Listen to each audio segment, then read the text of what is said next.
We've mentioned earlier on that we've had a huge surge in asset prices in mainly emerging markets this year, up 33% off their lows. And what's interesting about markets is that they're actually quite expensive. So when we look at the emerging market universe, the PE is 12.5, which is a 15% premium to its long-term average. Added to this, developed markets over the last year, particularly the S&P, have continued to hit new highs in terms of valuations. So we're very concerned about the stretch market conditions that we're seeing.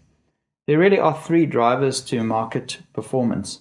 The one is dividend yields, the second one is a PE derating or re-rating, and the third one is earnings. When we look at markets currently, at least what's positive is that you've got a strong dividend yield coming from emerging markets and developed markets, and earnings are in the market's favor. Of course, with the high elevated PEs, we think there's very unlikely to be any kind of re-rating in markets, more likely to be a derating. We must say, however, that we're in an environment of very low inflation. Added to this, central bankers are stimulating the system with a lot of monetary policy. In the attached graphs, we show clearly over time that markets trade at much higher PEs when inflation rates are low, as they are now. And we do not expect inflation rates, for any good reason, to suddenly become elevated in the global economy as growth is quite muted.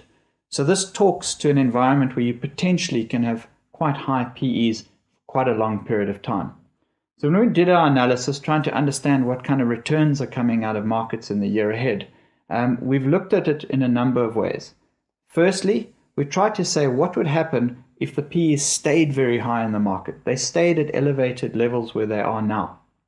When we do that analysis and we bring through earnings and dividend yields, you're kind of getting returns around about 10% on the MSCI.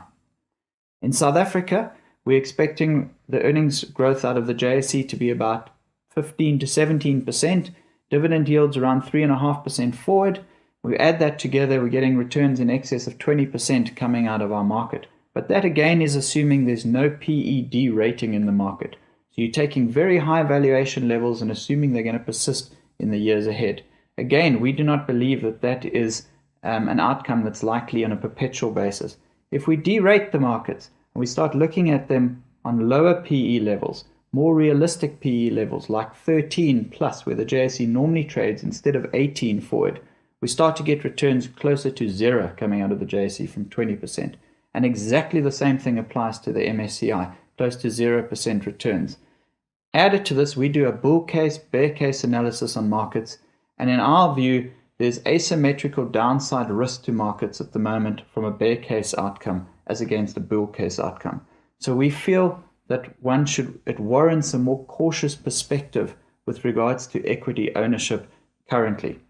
When we look at benchmark or hurdle rate returns that an investor should expect from equities, the long-term kind of return that equities delivers is inflation plus 8. So a savvy investor would take equity risk for an inflation plus 8 kind of return. We think it's very unlikely that markets can sustain those levels of returns in the years ahead.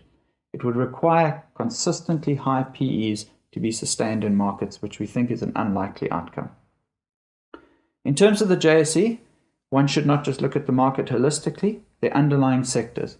Earnings growth is going to be very powerful in consumer services, technology space in excess of 30%. Resources are going to grow their earnings over 100% in the JSE. Against that, some of the healthcare sectors are going to have single-digit earnings. So there's a disparity of performance coming out of the market. It's imperative, we think, that this environment suits a stock picker like ourselves.